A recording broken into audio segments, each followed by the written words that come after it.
मेरा bank locker पूरा currency note से भरा हुआ था। पेरेंट्स को लगता था कि कहीं ये कोई गलत काम तो नहीं कर रहा है, ये इतना पैसा ला कहां से रहा है। 25 इयर्स की एज पूरी करने से पहले 50 लाख रुपीस का अपार्टमेंट द्वारका में अपने खुद के पैसों से खरीद लिया। वहां मैंने ऑब्जर्व किया कि miss selling wealth managers HNIs के साथ भी करते हैं, तो रिटेल इन्वेस्टर की क्या औकात है। इस टॉक में मैं आपको 5 ऐसी गलतियां बताने जा रहा हूं जो अगर आप करेंगे तो आपका करोड़पति बनने का सपना चूर चूर हो जाएगा और आपके सारे पैसे बर्बाद हो सकते हैं। इस वीडियो को एंड तक देखें और जानिए वो क्या ऐसी 5 चीजें हैं जो बिल्कुल नहीं करनी।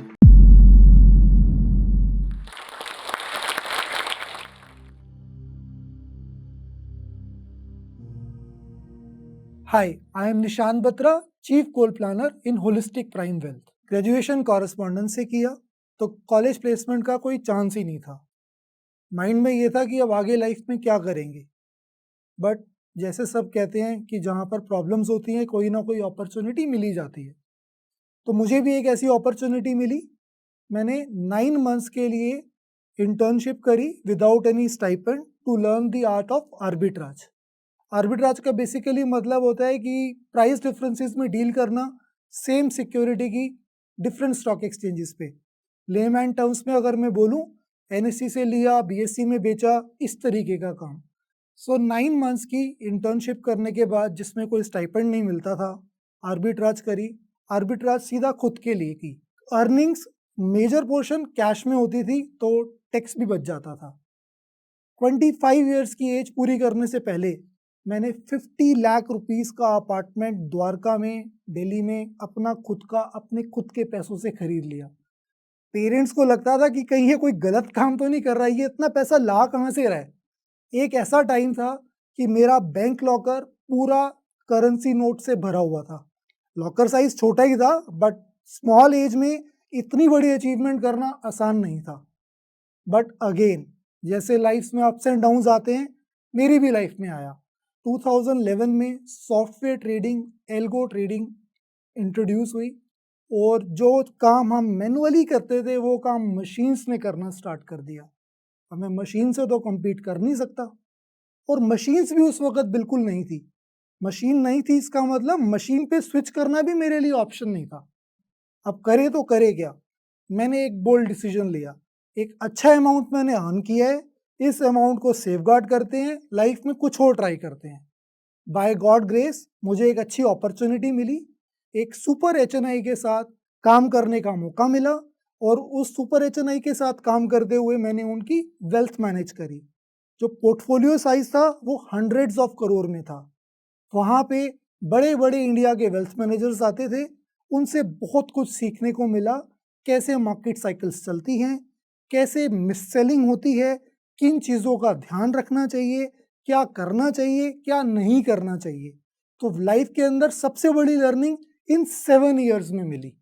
इस 7 इयर्स की लर्निंग के बाद मैंने डिसाइड किया कि अभी तक मैं अपना स्किल सेट सिर्फ एक फैमिली के लिए यूज़ कर रहा हूँ। अब मैं अपना खुद का बिजनेस करना चाहता हूँ जहाँ पे मैं मल्टीपल फैमिलीज को अपनी नॉलेज शेयर कर सकूँ। 2020 सितंबर या अक्टूबर में मैंने अपना बिजनेस स्टार्ट किया। कोविड का नया नया टाइम था, उस वक्त कोई वेल्थ मैनेजमेंट की बात नहीं करना चाहता था। सब लोग इस चीज़ को लेके वरीड थे कि कोविड के बाद होगा क्या। सब अपनी हेल्थ को लेके कॉन्शियस थे। सब लोगों के आसपास उनके near and dear ones problem में थे। वेल्थ मैनेजमेंट उस वक्त मेरा चल नहीं रहा था। 2020 में मैंने कंटेंट लिखना भी ट्विटर के ऊपर स्टार्ट कर दिया। जब वो कंटेंट लिखना स्टार्ट किया तो धीरे धीरे फॉलोअर्स मिले। फॉलोअर्स के साथ साथ उस कंटेंट को लिखने की वजह से क्लाइंट्स भी मिले और वहाँ से मेरी जर्नी स्टार्ट हुई। आज हम 250 ऑड फैमिलीज के finances end to end manage करते हैं। एंड टू एंड मैनेज करने से मतलब है, चाहे वो इनकम टैक्स रिटर्न हो, चाहे वो विल राइटिंग हो, चाहे वो गोल प्लानिंग हो, चाहे वो टैक्स प्लानिंग हो, सारी चीजें एंड टू एंड अपने क्लाइंट्स के लिए मैनेज करते हैं। अभी हम करीब करीब 100 CR के करीब की वेल्थ मैनेज कर रहे हैं और इसको मैनेज करते हुए हमने एक चीज का बड़ा ध्यान रखा है कि हम जो अपने क्लाइंट्स को एडवाइस दे रहे हैं that should be very ethical and competent. यहाँ पे एथिकल और कॉम्पिटेंट दोनों की बड़ी इंपॉर्टेंस है। अभी तक जो लोग मार्केट में वेल्थ मैनेज कर रहे हैं, एक बहुत बड़ा पोर्शन उसके अंदर से एक्स बैंकर्स का है। एक्स बैंकर्स, जैसा कि आप जानते हैं, उनके ऊपर सेल्स का बहुत प्रेशर होता है, तो उनकी ज़्यादा एक्सपर्टीज कैसे प्रोडक्ट को सेल करना है इसमें होती है, ना कि इस चीज़ को जानने में होती है कि वो प्रोडक्ट क्लाइंट के लिए सूटेबल है या नहीं है। जैसा कि मैंने अपने इंट्रोडक्शन में बताया कि एक सुपर एचएनआई के लिए वेल्थ मैनेज कर रहा था, वहाँ मैंने ऑब्जर्व किया कि मिस सेलिंग वेल्थ मैनेजर्स एचएनआईज के साथ भी करते हैं।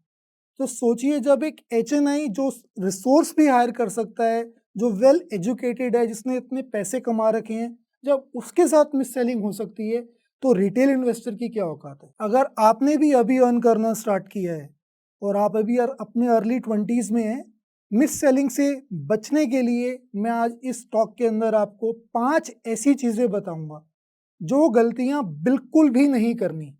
ये भी बताऊंगा कि क्या चीज़ें ज़रूर करनी है और कैसे उसका ध्यान रखना है।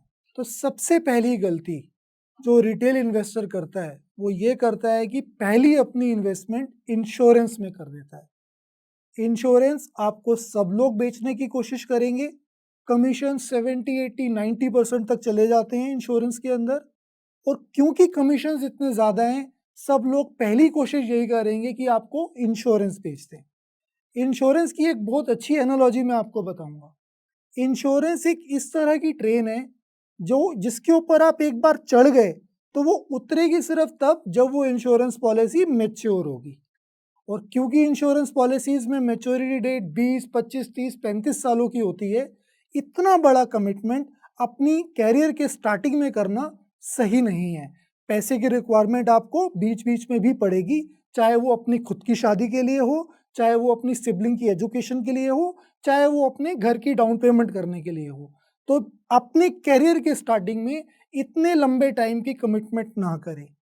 अगर इस ट्रेन से आप बीच में उतरने की कोशिश करोगे मैच्योरिटी से पहले, तो ये ट्रेन बीच में उतारती नहीं है।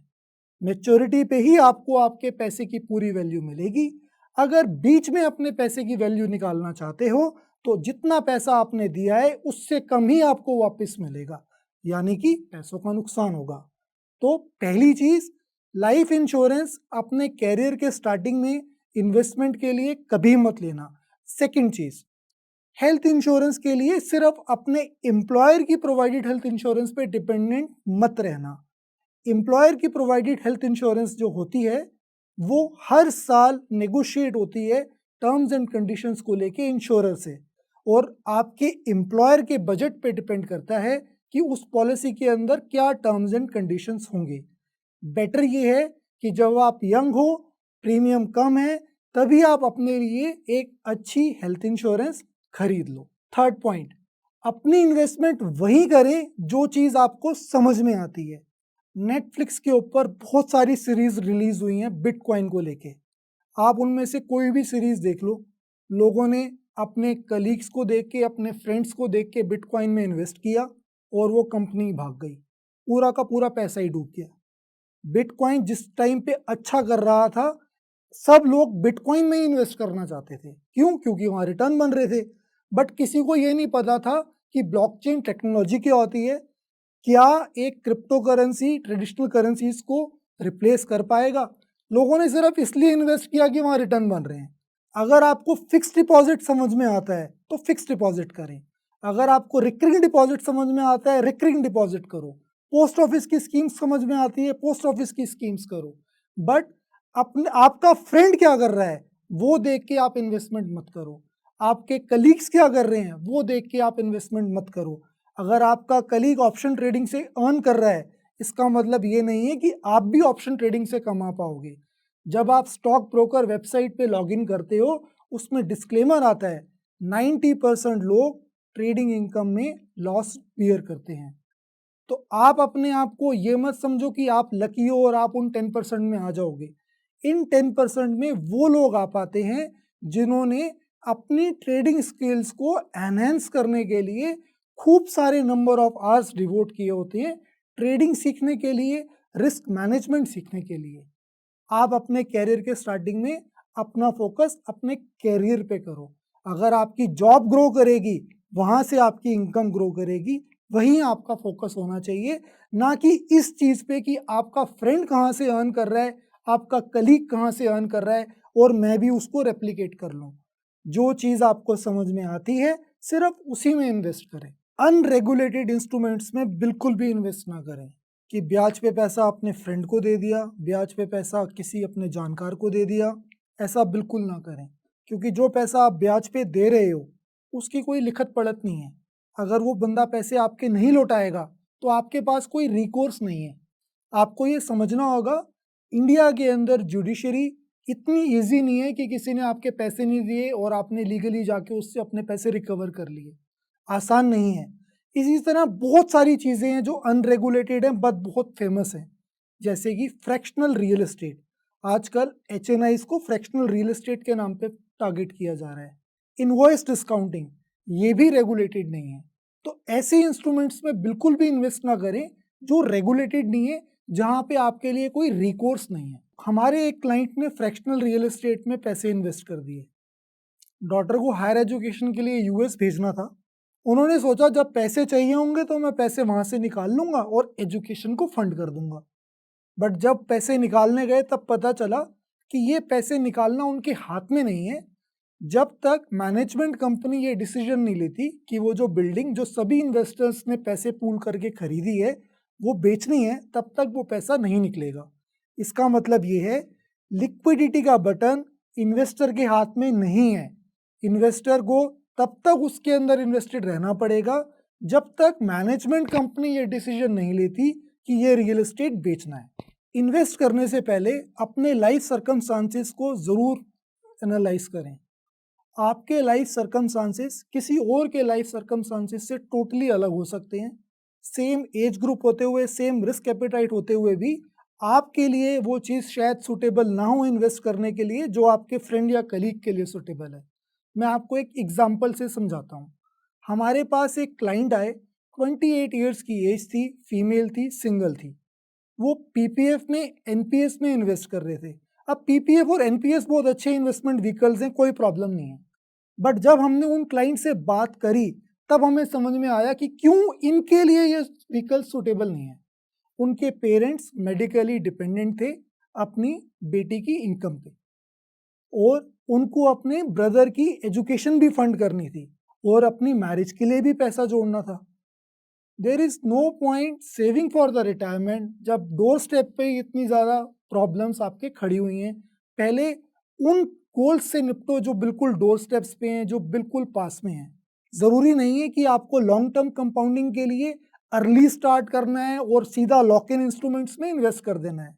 अगर आपको पैसा इमीडिएट चाहिए तो लॉक इन इंस्ट्रूमेंट्स में इन्वेस्ट बिल्कुल भी ना करें। अब मैं 3 उन चीज़ों की बात करूँगा, जो अगर आपने अपने करियर के स्टार्टिंग में अडॉप्ट कर ली, तो आपके पर्सनल फाइनेंस काफ़ी हद तक सॉर्ट हो जाएँगे। पहली चीज़ मैं ये बोलूँगा, इन्वेस्टमेंट के लिए उन चीज़ों में इन्वेस्ट करो, जो इन्वेस्टमेंट के लिए बनी है। इन्वेस्टमेंट के लिए क्या-क्या चीज़ें बनी हैं?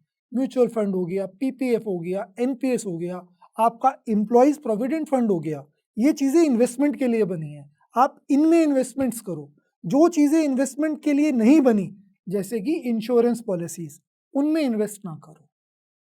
सेकंड पॉइंट, सबसे इंपॉर्टेंट चीज़ आपके पर्सनल फाइनेंसेस को जो बेटर करेगी, वो है आपकी इनकम।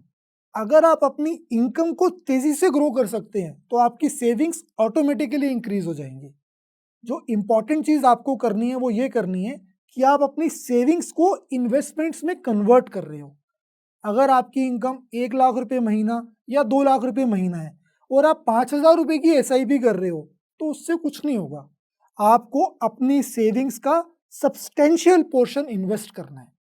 इन्वेस्टमेंट कैसे करोगे? इन्वेस्टमेंट इस बेसिस पे करोगे कि कितना पैसा कब चाहिए। जो पैसा शॉर्ट टर्म में चाहिए, उसको बैंक एफडी में रख दो। जिस पैसे के लिए आप लॉन्ग टर्म के लिए इन्वेस्ट कर सकते हो, उसको आप इक्विटी म्यूचुअल फंड्स में इन्वेस्ट कर सकते हो। तीसरा पॉइंट, क्रेडिट कार्ड्स के बारे में सीखें। अगर क्रेडिट कार्ड्स को आप ठीक से उपयोग करना सीख जाओगे, तो खूब सारे रिवॉर्ड्स और माइल्स ऑप्टिमाइज कर सकते हो, और उन रिवॉर्ड्स एंड माइल से आप international holidays, domestic flights, international flights सब कुछ फ्री में कर सकते हो।